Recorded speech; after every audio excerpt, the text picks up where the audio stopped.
1절부터 14절까지입니다.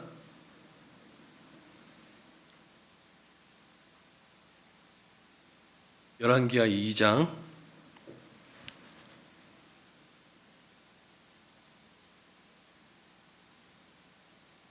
1절부터 14절까지입니다.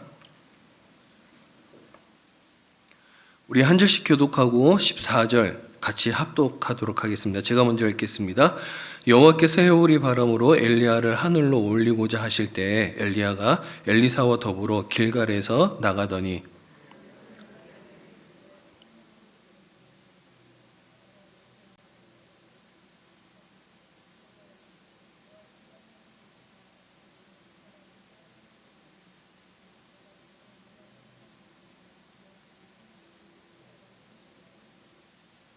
베델에 있는 선지자의 제자들이 엘리사에게로 나와 그에게 이르되 여호와께서 오늘 당신의 선생을 당신의 머리 위로 데려가실 줄 아시나이까 하니 이르되 나 또한 아노니 너희는 잠잠하라 하니라.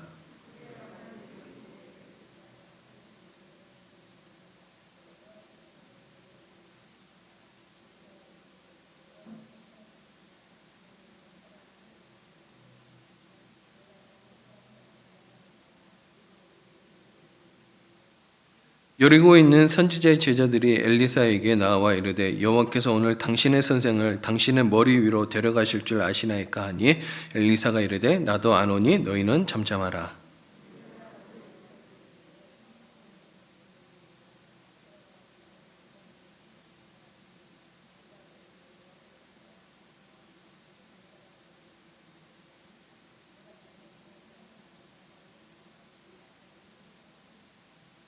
선지자 제자 50명이 가서 멀리 서서 바라보매 그 두 사람이 요단가에 서 있더니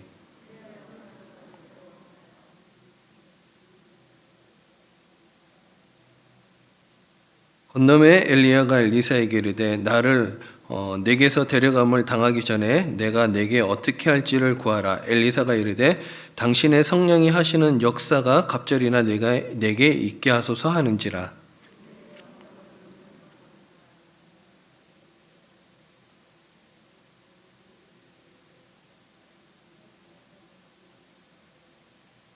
두 사람이 길을 가며 말하더니 불수레와 불말들이 두 사람을 갈라놓고 엘리야가 회오리 바람으로 하늘로 올라가더라.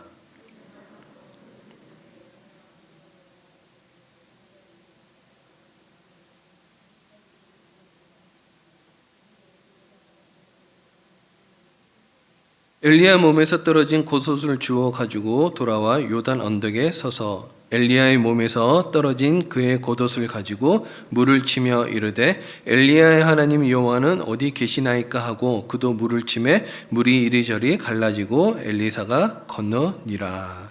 아멘. 저는 오늘 여러분들과 영적인 능력을 가져라라는 제목으로 말씀을 나눠보도록 하겠습니다. 우리가 신앙인으로서 한 번밖에 인생을 살지 못한다면은 여러분 어떻게 살아야 될까요? 저는 제 스스로 답을 내리기를 이렇게 답을 내렸고 또 여러분들도 그렇게 내렸으면 좋겠어요. 영적인 능력을 가진 영적인 사람으로 살아야 합니다. 여러분 영적인 능력을 가진다라는 거는요 특별한 사람만 가지는 것이 아닙니다. 누구에게나 영적인 능력을 가진 하나님의 부르심이 있습니다. 내가 무슨 영적인 능력을 가진 큰 사람이 되겠냐라고 말할 수 있겠지만은 그렇게 말하지 마십시오. 여러분 자연의 아름다움을 보면 우리는 봄, 가을로 많이 감탄을 하죠. 근데 감탄하지 말아야 돼요. 봄꽃의 아름다움에 감탄하지도 말고요. 하나님 만드신 최고의 걸작인 나 자신을 보고 감탄해야 합니다. 우리는 시시한 존재가 아닙니다. 내 안에 있는 하나님이 내 안에 위대함을 숨겨 놓았기 때문입니다. 사람은 영적인 존재이죠. 영적인 거룩한 욕심이 우리 안에 있어야 돼요. 하나님은 나를 영적인 능력을 가진 영적인 사람으로 지금 만들어가고 계십니다. 하나님은 여러분들을 만드시고 그냥 좋다가 아니라 정말 심히 좋다라고 말씀하셨습니다. 우리는 결코 평범한 인생을 살다가 맞출 수 없어요. 오늘 말씀을 통해서 우리는 영적인 능력을 가진 영적인 특별한 사람이 되길 주의 이름으로 축복합니다. 오늘 말씀을 보기 전에 열왕기의 배경을 좀 봤으면 합니다. 열왕기 상하는 원래 한 권입니다. 한 권인데 편의상 상하의 책으로 나누어 놨어요. 열왕기서는요 솔로몬 왕으로 시작해서 유다 왕국의 멸망으로 끝납니다. 솔로몬은 아버지 다윗으로부터 정권을 물려받았지만은 말년에 하나님의 말씀을 멀리하고 이방 여인들을 가까이 하면서 우방 신들을 수입을 하였죠.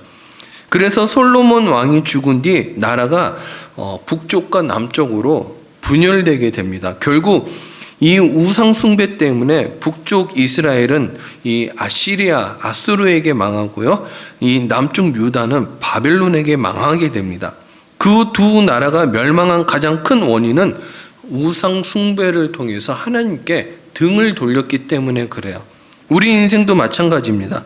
하나님을 멀리하는 나라나 사람은 언제나 망하게 되어 있죠. 열왕기서는 북이스라엘과 남유다의 수많은 왕들의 흥망과 또 흥망성쇠를 기록하고 있습니다. 열왕기서에 등장하는 왕들은 대부분 이방 신들을 섬기는 타락한 왕들이었어요. 그런 어두운 시대에 하나님은 엘리야와 엘리사를 등장시킵니다. 가장 어두운 때는 가장 큰 별을 예고합니다. 가장 큰 고난은 가장 큰 영성을 가져다 주죠. 가장 큰 고난은 가장 큰 능력을 가져다 줍니다. 이것은 어떻게 보면은 역사의 역설일 수 있어요. 여러분, 지금 인생이 어렵습니까? 혹시 병원에서 절망적인 말들을 들었습니까? 사업에 어려움이 와서 비참해지고 있습니까? 가장 절망적일 때, 가장 비참하다고 느낄 때 하나님께서 여러분들 내 주위에 가까이 와 있음을 믿으시기 바랍니다. 인간에게 가장 절망적일 때가 하나님의 가장 적절한 기회였죠. 우리 그리스도인들은 어떠한 순간에도 좌절할 필요가 없습니다. 가장 포기하고 싶을 때 가장 큰 은혜가 임했습니다. 엘리야는 가장 어두운 아합 왕 시대에 나타나서 하늘에서 불이 내려오도록 기도한 영적인 사람입니다. 그는 바알 신을 섬기는 선지자와 아세라 신을 섬기는 선지자 850명을 혼자서 단칼에 죽인 사람이죠. 그는 또한 기도의 사람으로 알려져 있습니다.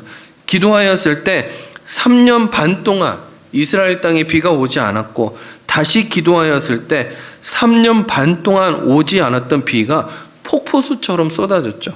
그래서 그는 하늘문을 열고 하늘문은 닫은 자라고 부릅니다. 그는 아합 왕을 피해서 그린 시냇가에 숨었을 때 매일 까마귀가 와서 먹을 것을 가져다 주는 기적도 경험하였고요. 사르밧 과부의 집에 가서 떡과 기름을 먹은 뒤 그 집에 이 음식이 떨어지지 않도록 하는 기적을 일으켰고, 죽은 과부의 아들을 살렸고, 엘리야가 하늘로 올라가기 직전에 그를 체포하려던 50부정과 그의 부하들을 하늘에서 불이 내려와 타 죽게 만드는 그런 일을 2번이나 있었어요. 그래서 하늘에서 불이 내려와 이 100명이 죽었던 거죠. 이 일로 아하시아 왕이 신하들과 이 아하시아 왕이 하나님을 두려워한 적도 있었습니다. 엘리야는 엄청난 능력을 가진 영적인 사람이었습니다. 이런 영적인 사람이 이제 역사 속으로 사라지게 돼요. 그것이 오늘 본문입니다. 자, 오늘 본문 열왕기야 2장 1절 우리 다 같이 한번 읽어보도록 하겠습니다. 2장 1절입니다. 시작. 여호와께서 회오리 바람으로 엘리야를 하늘로 올리고자 하실 때 엘리야가 엘리사와 더불어 길갈에서 나가더니, 이제 엘리야는요 자신의 모든 사역을 마치고 이제 천국으로 가기 직전이었어요. 엘리야는 자신이 곧 하나님 나라에 들려 올라갈 것을 알았습니다. 늘 하나님과 가까이 하는 자는요 하나님의 뜻을 압니다. 그는 인생이 언제 끝날 줄도 알았습니다. 사람의 비극은요 자신이 마지막인 줄도 모르고 뛰어다니다가 갑자기 죽음을 맞이하는 것입니다. 엘리야는 자신의 사역의 마지막을 알고 있었어요. 그는 자신이 회오리 바람, 돌풍을 타고 하늘로 올라갈 것을 알고 있었습니다. 삶의 마지막 순간을 앞둔 엘리야는요, 자신의 모든 영성을 엘리사에게 넘깁니다. 엘리야와 엘리사는 참 아름다운 이 영성 전달의 특별한 모델이죠. 엘리사는 엘리야의 영성을 갑절로 물려받았어요. 저는 참 아름다운 모습이라고 생각합니다. 자, 어떻게 이런 영적인 능력을 가지는 것이 가능했을까? 저는 오늘 여러분들과 한 두 가지로 살펴볼까 합니다. 첫 번째로는요, 엘리사는 엘리야를 영적 아버지로 모셨기 때문이에요. 엘리야는 자신의 마지막을 알고 엘리사를 길갈로 데려가서 여기에 있으라고 얘기를 합니다. 하지만 엘리사는 엘리야를 떠나지 않겠다라고 얘기를 해요. 또 다시 베델로 가서 엘리야가 엘리사에게 얘기합니다. 나를 따라오지 말고 여기 있으라고 얘기를 해요. 그때도 또다시 엘리사는요, 떠나지 않겠다라고 얘기해요. 이제 다시 또 여리고로 가요. 여리고에 가서 엘리사 보고 얘기합니다. 나를 따라오지 말고 여기 있으라고 그래요. 엘리야는 세 곳의 지점을 일부러 옮겨 다니면서 엘리사를 떼어 놓으려고 합니다. 엘리사는 끝까지 따라다녔어요. 정말 엘리사는 충성스러운 종이었습니다. 여러분, 사람은 돈 있고 실력 있고 능력 있을 때 그를 따르는 거는요, 당연한 거죠. 하지만 리더가 병들고 죽으려고 할 때 다 떠나는 것이 세상의 방식입니다. 하지만 엘리사는 엘리야가 죽기 직전까지 끝까지 따라다녔어요. 여러분, 길갈에서 베델까지는요 12km예요. 베델에서 여리고까지는요 20km입니다. 여리고에서 요단까지는요 4km예요. 직선거리로 얘기하면 길갈에서 베델로, 베델에서 여리고로, 여리고에서 요단으로 직선거리로 36km예요. 근데 이스라엘 땅의 지형이 직선거리로 갈 수 있는 직선은 별로 없거든요. 하루 길이 아닙니다. 며칠 걸렸을 거예요. 그래도 엘리사는 고생이라고 생각하지 않고 끝까지 엘리야를 따라다녀요. 여기서 참 이상한 것은 왜 엘리야는요, 엘리사를 자꾸만 떼어놓으려 하는 것일까? 엘리야는요, 일부러 엘리사를 테스트하고 있는 것 같습니다. 엘리야는 엘리사를 떼어넣기 위해 세 번의 장소로 옮겼어요. 결국 엘리사는요, 세 번의 끈질긴 인내가 있었다라는 거예요. 그는 마침내 엘리야로부터 영성을 물려받게 됩니다. 엘리사는 처음 엘리야를 보았을 때 자신이 소로 밭도 갈고 그랬던 자인데 엘리야를 따라갔어요. 모든 걸 다 버리고. 엘리사는 부모님에게 작별 인사를 하고 엘리야를 따라갔고요. 평생 엘리야의 수종을 들었어요. 수종을 들었다라는 것은 종으로서 겸손한 섬김을 하였다라는 거예요. 오늘날 실력 있는 사람은 정말 많습니다. 하지만 겸손한 자가 별로 없어요. 여러분, 큰 사람은요, 겸손으로부터 만들어져요. 엘리사는 엘리야가 능력이 있을 때만 종으로 섬긴 것이 아니라 엘리야가 로뎀 나무 아래에서 자신을 죽여달라고 우울에 빠져 있을 때도요, 엘리야를요 섬겼어요. 엘리사는 엘리야를 영적 아버지로 삼았고 죽을 때까지 그에게 충성을 다했습니다. 한번 열심인 것이 중요하지 않습니다. 변함없이 충성스러운 것이 중요하죠. 그들은 하나님이 불수레와 불말로 떼어놓을 때까지 같이 있었어요. 엘리사는 엘리야를 단순히 스승으로 생각하지 않았습니다. 엘리야가 사라졌을 때 이렇게 얘기해요. 내 아버지여, 내 아버지여. 목 놓아 울었습니다. 엘리사는 엘리야를 영적 아버지로 삼았던 거죠. 엘리야 주변에는 수많은 성지 생도들이 있었습니다. 그들도 엘리야가 죽을 것을 다 알고 있었죠. 하지만 선지 생도들은 구경꾼들이었어요. 그들은 엘리야의 영성을 물려받지 못했습니다. 오직 엘리사만 엘리야의 충성스러운 종으로 있다가 나중에 엘리야보다 더 큰 기적을 이루는 능력의 영적인 사람이 되죠. 여러분, 우리가 천국 가면 예수님은 착하고 충성스러운 종이라는 말을 우리에게 하고 싶어 할 것 같아요. 착한 것 중요합니다. 마찬가지로 충성스러운 것도 중요해요. 여러분, 우리에게는 영적인 아비가 있습니까? 내 인생에는 영적인 아비가 없다라고 말하는 사람은요, 여러분, 교만한 사람이에요. 우리 최고의 적은 교만이죠. 교만은 지금 가지고 있는 축복을 다 놓치게 합니다. 교만한 자는요, 존경하는 자도 없고 자신이 종으로 섬기는 것도 없습니다. 교만한 자는 절대로 영적인 능력을 받을 수가 없죠. 안타까운 일은 교만한 자는 자신이 교만하다라는 것을 모른다라는 거예요. 여러분, 우리는 낮아져야 됩니다. 겸손한 자에게는 은혜가 부어지죠. 축복이 부어집니다. 그리고 기회가 오죠. 한 청년이 있었습니다. 고등학교를 졸업 후 지방신문사에 인턴 기자로 일하다가 1918년 적십자의 일원으로 이탈리아 북부의 호시르타 전선에 이 앰뷸런스 기사로 자원하여 일을 하다가 중상을 입게 돼요. 그는 몸이 거의 회복되었을 때 이 이탈리아를 벗어나 이 시카고로 가서 아파트 한 채를 빌립니다. 그가 그 집을 고른 이유는요, 유명한 작가 이 셔우드 앤더슨의 집이었기 때문에 그래요. 이 앤더슨의 집에 새들어 사는 거죠. 이 앤더슨은요, 자신의 제자 중에 노벨상 3명, 퓰리처상 4명이나 배출한 그런 사람이었어요. 그 청년은 앤더슨과 금방 친해졌습니다. 두 사람은 밤낮 함께 다녔어요. 그 청년은 앤더슨의 종처럼 모든 것을 다 수발했어요. 식사도 같이 하고 산보도 같이 하고 글 쓰는 것에 대해 밤낮 밤이 맞도록 함께 토론을 하였습니다. 그 청년은 자신이 글을 쓰며 곡장 앤더슨에게 찾아가 비평을 받았어요. 여러분, 비평을 받는다라는 건 쉬운 일이 아니에요. 누군가 제가 설교 원고를 제가 작성해가지고 누군가에게 가져가서 비평을 해달라 그러면 여러분, 이건 대단한 일이죠. 앤더슨은 잔인할 정도로 솔직한 비평을 그 청년에게 해주었어요. 그러나 그 청년은 조금도 낙심하지 않고 매번 앤더슨의 충고에 경청을 하면서 조심스럽게 노트에 적어 나갔습니다. 그 후 그는 이렇게 말을 합니다. 나는 앤더슨을 만나기 전에는 어떻게 글을 쓰는지조차 몰랐습니다.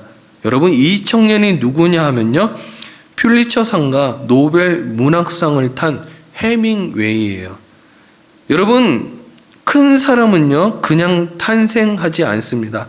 앞사람을 존경하고 앞사람을 따르고 앞사람을 존귀히 여기는 이 충성스러운 마음이 있어야 되는 거죠.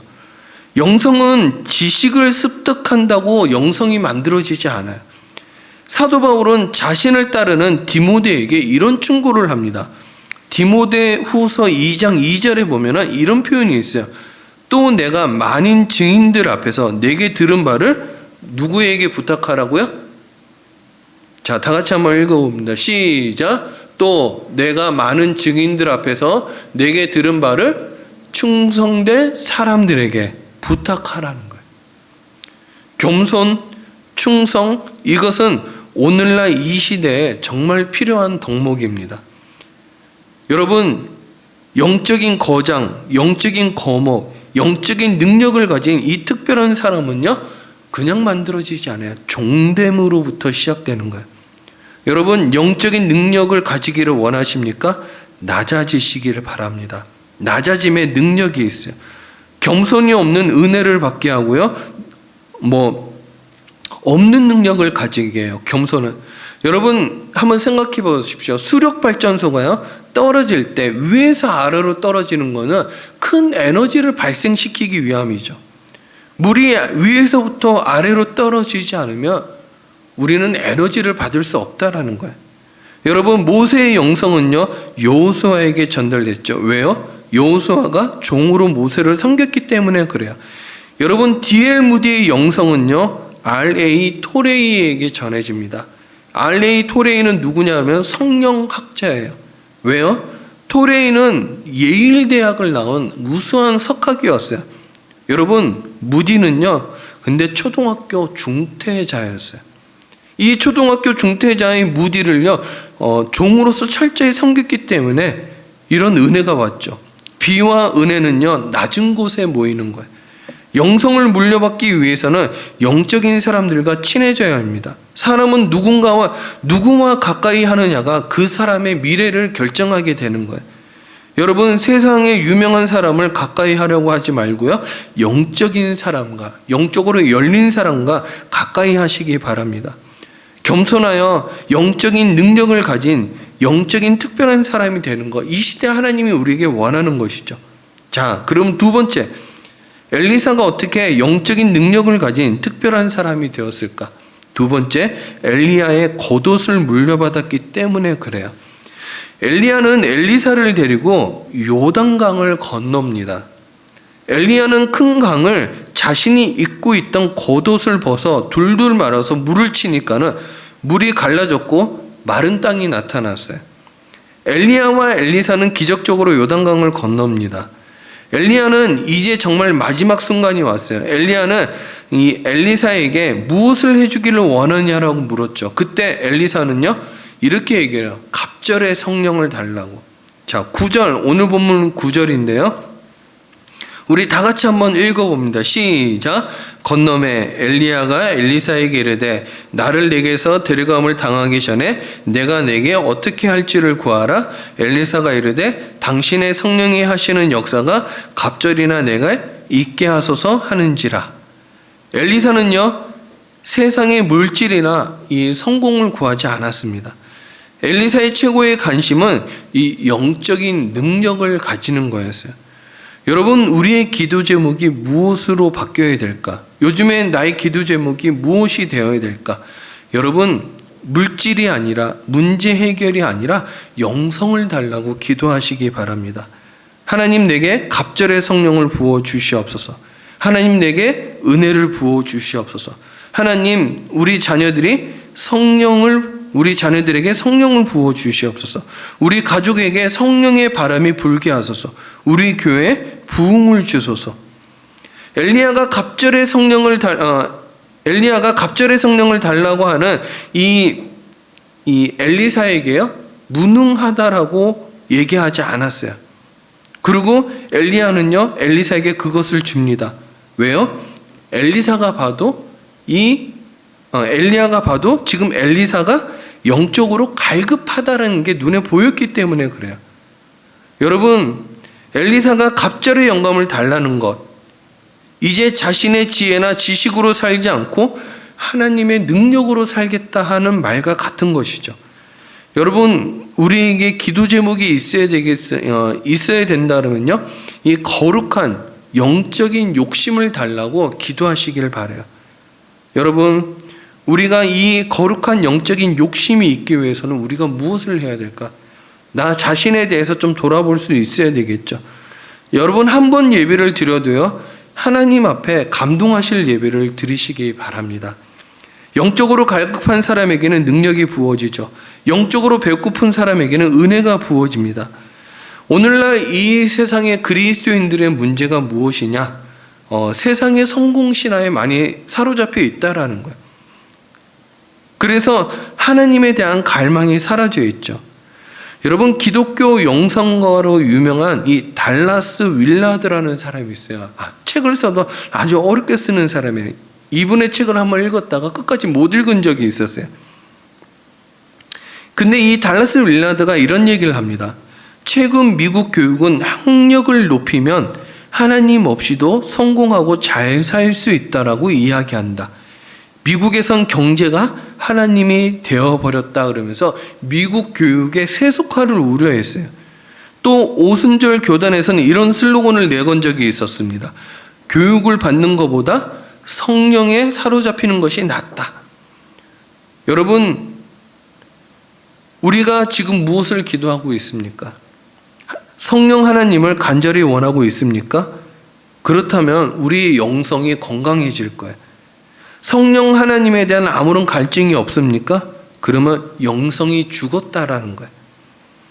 건강한 사람에게는 반드시 따라오는 게 있죠. 식욕이 따라옵니다. 영성이 있는 사람은요, 성령 하나님의 이 성령에 대한 갈증이 있어요. 오늘날 그 영성이 우리 모두에게 다시 살아났으면 좋겠어요. 엘리사가 엘리야에게 갑절의 성령을 원한다라고 말한 후에 엘리야는 불수레와 불말을 타고 하늘로 올라가 버려요. 엘리사는 엘리야가 떠날 때 내 아버지여 내 아버지여 하면서 울면서 자신의 겉옷을 찢어버립니다. 그것이 끝이 아니었어요.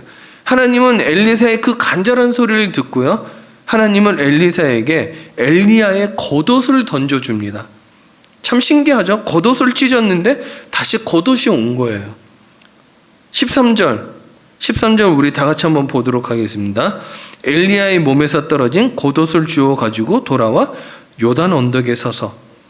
성경을 읽는데 알레고리 해석이 자꾸 들어오는 거예요. 제 안에. 이 풍류적 해석이라고 하는데요, 문자적으로 해석하는 것이 아니라 영적으로 자꾸 해석이 되어져요. 내가 입고 있던 겉옷을 다시 벗으니까는 하나님의 옷이 주어졌다. 저는 이렇게 이것을 해석하고 싶은 거예요. 엘리사는 자신의 겉옷을 찢고 엘리야의 겉옷을 물려받았어요. 내게 아닌 거죠. 내 안에 있던 것을 찢어버리니까는 하나님의 것이 들어온 거예요. 엘리사가 엘리야의 겉옷을 물려받자 무슨 일이 일어납니까? 14절. 오늘 본문 14절입니다. 우리 다 같이 한번 읽어봅니다. 시작. 엘리야의 몸에서 떨어진 그 겉옷을 가지고 물을 치며 이르되 엘리야의 하나님 여호와는 어디 계시나이까 하고 그도 물을 치매 물이 이리저리 갈라지고 엘리사가 걷느니라.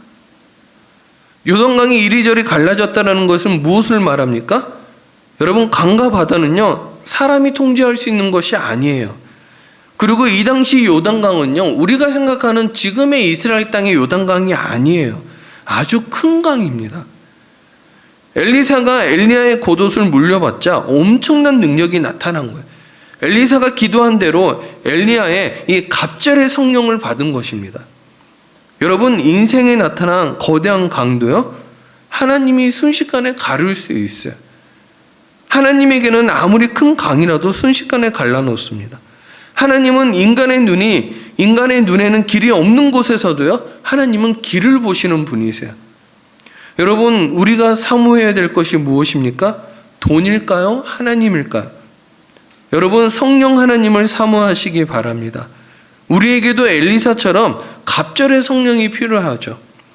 오늘 우리에게 이 능력의 겉옷이 입혀지길 바라요. 엘리사는 그 후 엄청난 능력을 행합니다.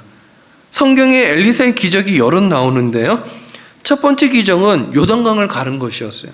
두 번째 기적은 여리고 성의 더러운 물이 깨끗하게 되어 열매 맺지 못하던 이 황폐한 땅에 열매를 맺게 됩니다. 세 번째 기적은 엘리사를 조롱하던 아이들이 죽게 돼요. 얼마나 심하게 조롱했으면. 네 번째 기적은요, 선지 생도 중에 기름이 한 병밖에 없는 이 가정이요, 기름이 계속 부어지는 일이 일어나요. 그리고 다섯 번째 기적은요, 당시에 불치병을 가졌던 이 나만 장군의 병이 낫는 거였어요. 이렇게 엘리사의 기적은 10번 이상 계속 나타나요. 그리고 마지막으로 엘리사가 죽고 나서도 기적이 나타납니다. 자, 열왕기하 13장 21절이에요. 자, 우리 다 같이 한번 읽어봅니다. 시작. 마침 사람을 장사하는 자들이 그 도적들을 보고 그의 시체를 엘리사의 묘실에 들이 던짐에 시체가 엘리사의 뼈에 닿자 곧 회생하여 일어났더라. 여러분, 어떻게 이런 일이 가능할까요? 여러분, 설명이 안 되는 거죠. 이것이 영성의 힘입니다. 우리 모두에게 성령의 갑절이 필요할 줄 알아요. 그러면 우리의 연약함이 사라지겠죠. 요단강이 갈라지듯 여러분들이 건널 수 없는 강이 순식간에 갈라졌으면 좋겠어요. 저주받은 땅이, 이 볼모지가 축복의 땅으로 바뀌듯 여러분들의 황폐한 땅이 축복의 땅이 되길 바랍니다. 엘리야를 대머리라고 조롱과 욕설을 퍼붓던 아이들이 사라지듯 여러분들의 인생에 나타나는 모든 조롱과 욕설이 사라지길 바라요. 기름 한 병밖에 없는 생도집에 기름이 계속 부어지듯 여러분들의 창고에 재정이 계속 부어지고 창고가 차고 넘치기를 바랍니다. 질병이 치유되고 가난이 물러나고 불가능이 가능케 되길 바라요. 여러분, 불치병, 나병 환자 나아만이 나았듯이 여러분들에게 있던 모든 질병, 의사가 안 된다고 하는 이 질병이 낫길 바랍니다. 심지어 죽은 엘리사의 몸에 닿자 이 죽은 자가 살아나듯 여러분만 만나면 죽은 자들이 살아나는 이 소망 없는 자가 희망을 가지게 되는 그런 역사가 있길 바랍니다. 여러분, 여기서 한 가지 더 생각할 점은요, 엘리사의 겉옷이 누구에게 전달되어야 하겠냐는 거예요. 당연히 엘리사의 종인 게하시에게 전달되어야 되는 게 맞아요. 그런데 게하시는요, 그 축복을 받지 못해요. 왜 그렇습니까?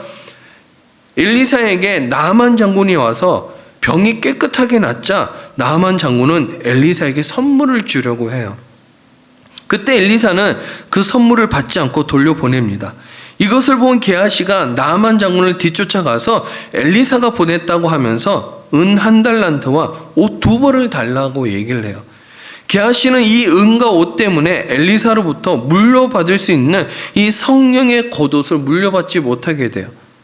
여러분, 돈에 매달리면요, 우리가 하나님의 능력을 받지 못합니다.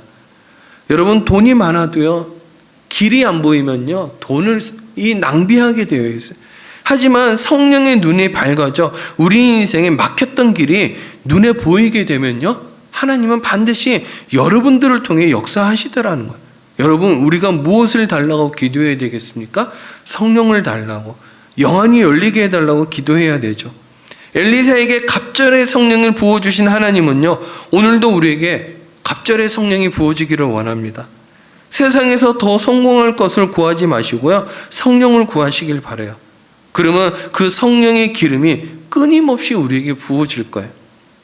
여러분, 부모님들은요, 여러분들의 영성보다 자녀들의 영성이 더 갑절이 되도록 기도하셔야 돼요.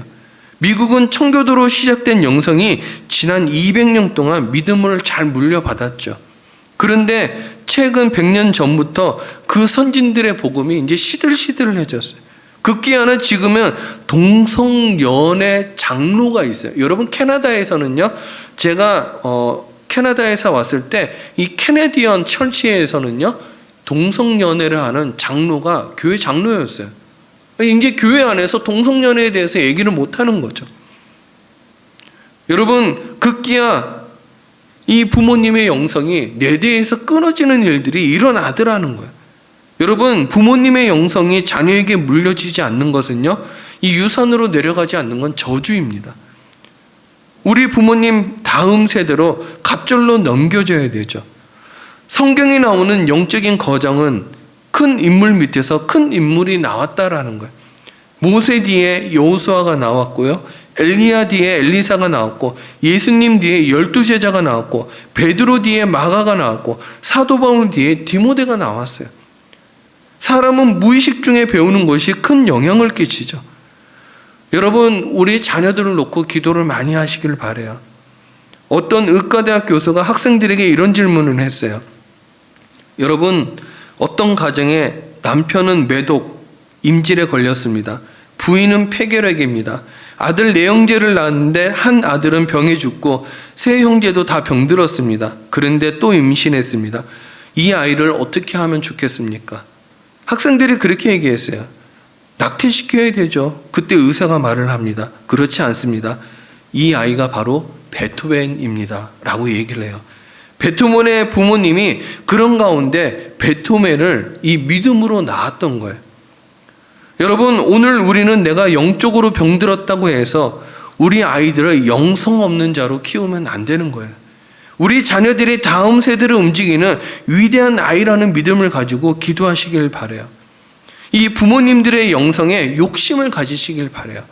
내가 영적인 자로 바로 서 있을 때, 내가 영성을 가진 자로 서 있을 때 우리 자녀들이 보고 배우더라는 거예요. 우리 자녀들이 다음 세대, 다음에 이 세대를 움직이는 위대한 믿음의 아이라는 것을 가지고 기도하시길 바라요.